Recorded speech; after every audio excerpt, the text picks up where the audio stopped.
Hello dear, आप सभी को स्वागत करता हूँ नर्सिंग ज्ञान के ऑफिशियल यूट्यूब चैनल पे। तो एक क्लास सेकेंड ईयर के लिए है। सेकेंड ईयर में आपको मैं आज MSN 2 मेडिकल सर्जिकल नर्सिंग 2 के इम्पोर्टेंट क्वेश्चन के बारे में डिस्कस करने वाले हैं। समझिएगा, बहुत आसान है। एक क्वेश्चन आपसे 5 नंबर में पूछ सकता है या 10 नंबर में भी पूछ सकता है, तो इसको आपको देखना बहुत ही ज़रूरी है। आप लोग जैसा कि जानते हैं कि सेकेंड ईयर में ज़्यादातर जो क्वेश्चन आपको पूछा जाएगा वो कहीं ना कहीं बीमारी और उसके ट्रीटमेंट का टेक्निक्स के बारे में पूछा जाएगा। जैसे पागलपन कोई व्यक्ति है तो ECT क्या है, एक उपचार का टेक्निक है। तो ECT का प्रोसेस होता है, बहुत बड़ा क्वेश्चन है ECT, तो उसके बारे में पूछ देगा। या हो सकता है कोई बीमारी के बारे में पूछ देगा, तो उस बीमारी में पूछेगा कि क्यों होता है, कारण क्या है, लक्षण क्या है, कैसे नर्सिंग प्रबंध होगा, कैसे मेडिकल प्रबंध होगा। अगर उसमें सर्जरी जरूरी है उस बीमारी में, तो आपको सर्जिकल प्रबंध लिखना पड़ेगा। सर्जरी का प्रोसेस, प्री पोस्ट पेरी, ये सब लिखना पड़ता है। तो आपको ये क्वेश्चन अपने आप में लॉन्ग बन जाता है। जैसे इस क्वेश्चन में ये जो मैं क्वेश्चन लिया हूँ, ये क्वेश्चन है टेटनस के ऊपर। जी हाँ फ्रेंड्स, टेटनस मतलब टेटनस। तो आपसे क्वेश्चन कैसे पूछेगा, टेटनस क्या है, टेटनस का कारण बताइए, लक्षण बताइए, जटिलता बताइए, रोकथाम बताइए, उपचार बताइए और नर्सिंग प्रबंध बताइए। देख सकते हैं 1 2 3 4 5 6 7 स्टेप है। 7 स्टेप को बताना रहता है। ये आपको दे देगा कि कारण बताइए, लक्षण बताइए, प्रबंध लिखिए, मेडिकल प्रबंध लिखिए, नर्सिंग प्रबंध लिखिए, सर्जिकल उपाय लिखिए। जो भी पूछेगा आपको सारा चीज़ें दे देगा। आपको स्टेप बाय स्टेप जैसे जैसे पूछेगा आपको स्टेप बाय स्टेप लिखते जाना है। तो चलिए हम लोग देखते हैं। पहला देखेंगे कि टिटनस होता क्या है। तो देखिए, टिटनस जो होता है यह एक बैक्टीरिया मतलब जो जीवाणु जनित जो बीमारी होता है, ये क्या है, यह एक जीवाणु जनित क्या होता है, ये एक जीवाणु जनित रोग होता है। जिसमें होता ही है कि जो भी रोगी होता है, जो भी इन्फेक्टेड इस रोग से होता है, उसका जो नर्वस सिस्टम है वो प्रभावित होता है, तंत्रिका तंत्र प्रभावित होता है। तो टिटनस क्या है, तो टिटनस जीवाणु से होने वाला एक रोग है जिसमें रोगी का क्या होता है, तंत्रिका तंत्र प्रभावित होता है। तो इतना आप लिख दीजिएगा, हो गया, टिटनस सही है। अब टिटनस ए है तो तंत्रिका तंत्र कौन होता है, नर्वस सिस्टम मतलब ब्रेन जो आपका होता है, जहाँ से सारा चीज़ें संतुलित होता है वही प्रभावित होने लगता है। तो यही चीज़ें है। अब इसका पूछ रहा है कारण। कारण मतलब होता है कि यह किस कारण से होता है, टिटनस के कारण क्या है। तो देखिए, टिटनस जो होता है ना, आपसे ऑब्जेक्टिव में भी पूछ देगा कि डॉट डॉट के कारण टिटनस होता है या टिटनस किस जीवाणु के कारण होता है। तो देखिए यहाँ पे लिखा हुआ है क्लोस्ट्रीडियम टिटेनी के कारण। देखिए, क्लोस्ट्रीडियम टिटेनी के कारण ये जीवाणु का नाम है। क्लोस्ट्रीडियम टिटेनी के कारण जो है आपका ये होता है टिटनस। नाम से ही छुपा हुआ है टिटेनी, मतलब क्लोस्ट्रीडियम टिटेनाई के कारण जो है, इस जीवाणु के कारण आपका ये टिटनस रोग होता है। और ये जो जीवाणु होता है ये आपका पानी, मिट्टी, इस समय क्या होता है, रहता है, गंदे चीज़ों में रहता है। अगर कोई पेशेंट ग्रसित कब होता है, मान गए उसके शरीर में किसी भाग में घाव है या कटा फटा है और उसको धूल कर में जाता है या पानी में जाएगा या कचरा में जाएगा, गीले उले चीज़ों में जाएगा, तो क्या होता है, ये ज़्यादातर गीले चीज़ों में रहता है। जैसे गांव में बोलते हैं ना कि गंदा माल मवेशी का जो मल होता है उसमें होता है, उसके बाद मिट्टी में होता है, उसके बाद पानी में भी होता है। तो एक क्लोस्ट्रीडियम टिटेनी इसमें होता है। तो उसमें पैर से रखने से या कुछ भी उसके संपर्क में आने से, जहाँ से सिंपल समझिए कि ब्लडिंग अगर हो रहा है, जैसे घाव वगैरह से ब्लडिंग होता है, मवाद निकलता है और वो क्या होता है, सीधा अंदर तक जो है वो प्रभावित करता है। तो इसमें घाव के संपर्क में आने से जो है क्लोस्ट्रीडियम टिटेनी का जो स्पोर होता है, जो उसका डंक वगैरह जिसको बोलते हैं ना, जो स्पोर होता है, क्लोस्ट्रीडियम टिटेनी के जो स्पोर होता है वो घाव के थ्रू या कटे हुए भाग के थ्रू क्या होता है, शरीर के अंदर तक क्या होता है, घुलनशील रूप से प्रवेश कर जाता है और फिर आपके शरीर में जो भी प्रॉब्लम है क्रिएट करने लगता है और जो है टिटनस का क्या होता है, रूप ले लेता है। तो यही होता है क्या चीज़, यही कारण होता है। उद्भावन काल, देखिए ऑब्जेक्टिव में ये क्वेश्चन ये भी पूछेगा कि भाई बताइए टिटनेस का उद्भावन इंक्यूबेशन पीरियड कितना होता है। तो जो टिटनेस का इंक्यूबेशन मतलब उद्भावन काल जो होता है वो 2 से लेके 21 दिन तक ये रह सकता है। 2 से कितना, 21 दिन तक इसका जो लक्षण है दिखाई दे सकता है। तो इंक्यूबेशन पीरियड ये हो गया।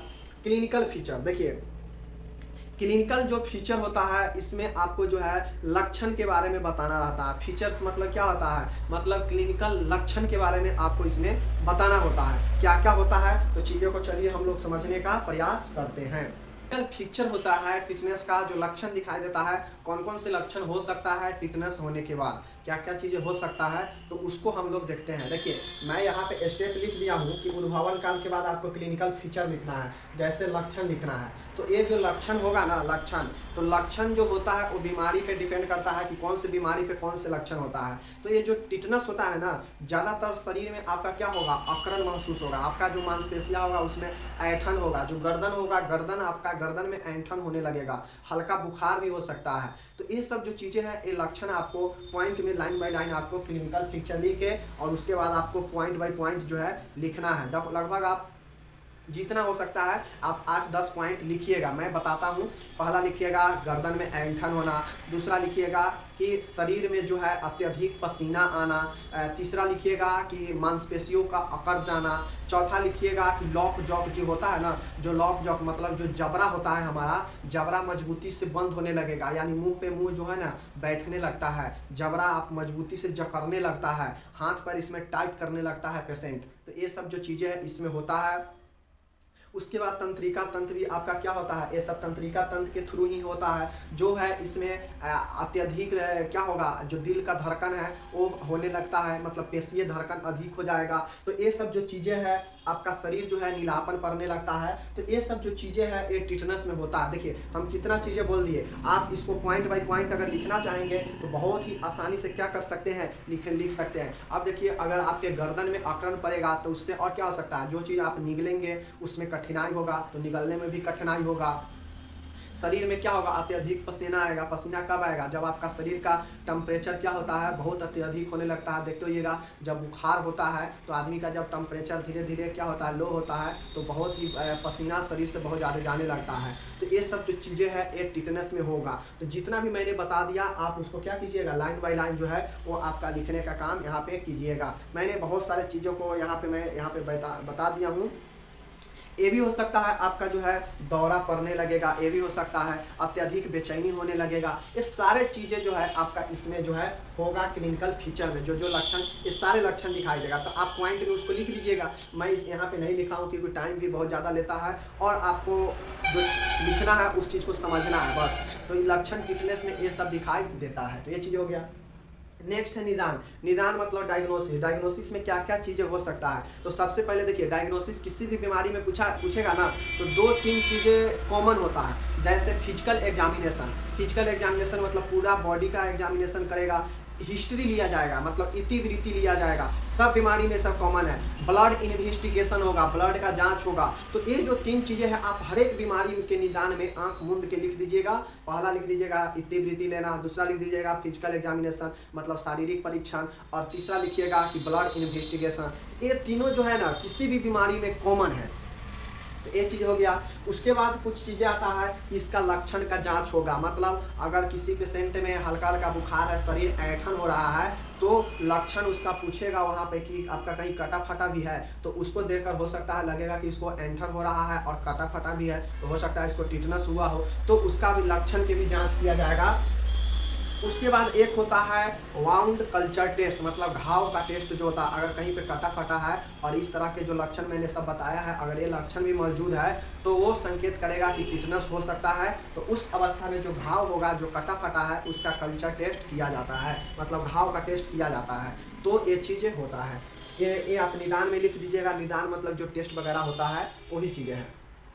तीसरा नेक्स्ट है जटिलता। जटिलता पॉइंट में आपको क्या लिखना होगा। तो देखिए जो जटिलता होता है ना, जटिलता में आपको वो चीज़ें लिखना पड़ेगा जो उस बीमारी के अगर देख रेख नहीं किया गया तो और आगे क्या हो सकता है। तो देखिए किसी भी बीमारी के जटिलता में ज़्यादातर अगर चांसेस रह गया कि वो बीमारी अगर डीपली हो गया तो उसका कॉम्प्लिकेशन में उसका डेथ एक कॉमन चीज़ें है जो कि हो सकता है किसी भी बीमारी में। अगर किसी बीमारी का इलाज ना हो और वो जटिलता और ज़्यादा गहरा चला जाए तो डेथ होना कॉमन सी चीज़ें हो जाता है हर एक बीमारी में। तो एक पॉइंट तो आप डेथ सब में लिख ही दीजिएगा सबसे लास्ट में। उससे जो पहले होगा कि इसका जटिलता में टिटनस के जो जटिलता कॉम्प्लिकेशन होगा कि उसका निमोनिया हो सकता है, मतलब फेफड़ा से संबंधित कार्डियक प्रॉब्लम उसको ज़्यादा हो सकता है ऐसे पेशेंट को। तो जैसे निमोनिया होगा, फेफड़ा जो होगा, फेफड़ा के जो एल्वोली होता है उसमें संकुचन होने लगेगा, मतलब वो ब्लड का ठीक से क्या करेगा, पंप नहीं कर पाएगा। तो ये सब जो चीज़ें ब्लड को जो फेफड़ा होता है, उसके बाद है पेप्टिक अल्सर हो जाएगा, छाले वगैरह पड़ जाएगा। पेप्टिक मतलब जो अंदर छाला होता है हमारा, वो छाले वगैरह होने लगेगा।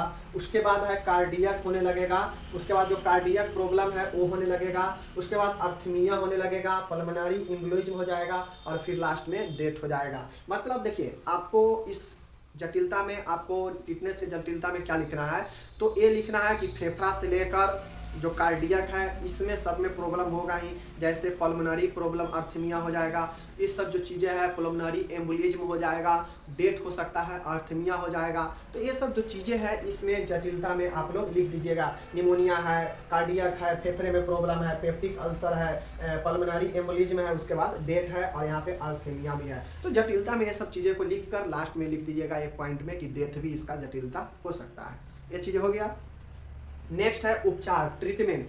अब जो उपचार किया जाएगा उस उपचार में क्या क्या चीज़ें हो सकता है एक टिटनस वाले पेशेंट के लिए। तो उपचार में जो होगा वो होगा ATS का इंजेक्शन। देखिए, जो एंटी टिटनस सीरम का जो इंजेक्शन होता है वो यहाँ पे दिया जाता है कि एंटी टिटनस सीरम का इंजेक्शन दिया जाता है कि जो हमारे शरीर में जो सीरम होता है, जो ब्लड वगैरह है, उसमें जो टिटनस का प्रभाव होता है, लक्षण कैसा दिखाई दे रहा है उस अनुसार भी दवाई दिया जाएगा। अगर मरीज का हल्का बुखार है, दर्द वगैरह है, तो उसको एंटीपायरेटिक्स का भी दवाइयाँ दिया जाएगा इसके साथ में, ATS के इंजेक्शन के साथ में। और उसके बाद जो है उसे IV फ्लूइड भी दिया जाएगा। अगर उसके शरीर में जो है वो खाना वगैरह नहीं पच रहा है तो उसको IV फ्लूइड दिया जाएगा। उसके शरीर कमज़ोर पड़ चुका है तो उसको, अगर सर्जरी वगैरह हुआ है तो उसको IV फ्लूइड भी देंगे। ये सारे चीज़ें लक्षण के आधार पर देंगे, ना कि सब में पेशेंट, सब टिटनस वाले पेशेंट को देंगे। अगर लक्षण रहेगा बुखार वगैरह दर्द का तो एंटीबायोटिक्स भी देंगे। अगर वो सर्जरी वाला पेशेंट है और उसको टिटनस है तो उसको IV फ्लूइड भी देंगे, क्योंकि वो भोजन नहीं कर सकता है तो उसको पोषण के लिए IV फ्लूइड भी देंगे। तो ये उपचार है। नेक्स्ट है लक्षण उत्पन्न हो तो डायजापाम दे।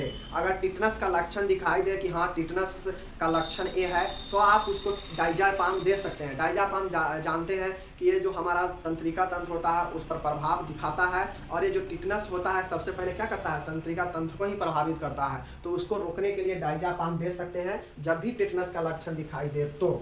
नेक्स्ट है पेशीय शिथिलता के लिए औषधि देंगे। मतलब जो हमारा पेशीय जो मस्कुलर शिथिलता होने लगेगा, इसमें जकड़ने लगता है ना टिटनस में, जैसे जबड़ा पे जबड़ा बैठने लगेगा, चीज़ें है मजबूती से बंद होने लगेगा, तो इसमें जो मसल्स है इसमें शिथिलता के लिए, शिथिल होने के लिए जो होता है उसके लिए हम यहाँ पे मेडिसिन देंगे। तो ये सारे चीज़ें हैं जो कि उपचार में हम एक टिटनस वाले पेशेंट को कर सकते हैं।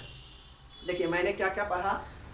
क्लिनिकल फीचर तो आसान है, बता दिए। निदान में क्या क्या होगा, फिजिकल एग्जामिनेशन होगा, इसका लक्षण का एग्जामिनेशन होगा, वाउड कल्चर टेस्ट होगा, उसके बाद इसका होगा क्या चीज़ होगा, ब्लड इन्वेस्टिगेशन होगा, हिस्ट्री लिया जाएगा। तो ये सब होगा इसका निदान में। जटिलता में क्या होगा, तो इसका जटिलता जो है टिटनस से और क्या जटिलता हो सकता है, तो निमोनिया होगा, कार्डियक प्रॉब्लम होगा, अर्थमिया हो जाएगा, पल्मोनरी एम्बोलिज्म हो जाएगा। तो ये सब जो चीज़ें हैं ये निमोनिया में होगा। तो ये सारी चीज़ों के लिए फेफड़ा के एल्वोली में संकुचन होगा और लास्ट में डेथ भी हो सकता है। तो ये सब जटिलता है। उपचार में क्या होगा, तो ATS का इंजेक्शन देंगे, एंटी टिटनस सीरम का इंजेक्शन देंगे। उसके बाद उसके लक्षण के अनुसार उसका प्रबंधन करेंगे। अगर बुखार वगैरह दर्द वगैरह रहेगा टिटनस के कारण तो उसको एंटीपायरेटिक भी देंगे। अगर सर्जरी वाला पेशेंट है, भोजन नहीं ले रहा है, तो उसको हम IV फ्लूइड का भी प्रबंध करेंगे पोषण के लिए। और उसके बाद है कि डायजापाम भी देंगे। अगर टिटनस का लक्षण उत्पन्न होता हो तो उसको डायजापाम भी दे सकते हैं। उसके बाद पेशीय शिथिलता के लिए हम इसका औषधि भी दे सकते हैं। तो ये हो गया उपचार। सब चीज़ हम इसमें आसानी से देख लिए। अब चलिए कुछ पॉइंटें हैं, जैसे हम इसका उपचार देख चुके, अब देखेंगे रोकथाम और नर्सिंग प्रबंध। ये 2 पॉइंटें देखेंगे। हम लोग क्या क्या चीज़ें देख लिए, टिटनस क्या है ये देख चुके हैं, कारण देख चुके हैं, लक्षण देख चुके हैं, जटिलता देख चुके हैं, उपचार देख चुके हैं। अब हमको रोकथाम और नर्सिंग प्रबंध को देखना है। चलिए इसको भी हम लोग देखते हैं।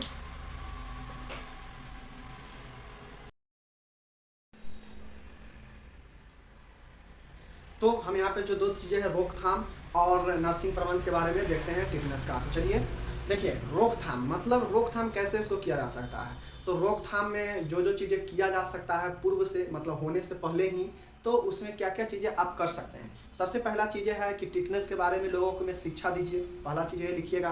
दूसरा चीज़ें लिखिएगा कि जब बच्चा जन्म ले, जो टीकाकरण नियमानुसार होना चाहिए वो नियमानुसार टीकाकरण करें, जिसमें एक टीकाकरण आता है कि शिशु को डीपीटी वैक्सीन, मतलब डिप्टीरिया प्यूटरस जो टिटनेस होता है, इसका जो लगना चाहिए वैक्सीन नियमानुसार वो शिशु को दें।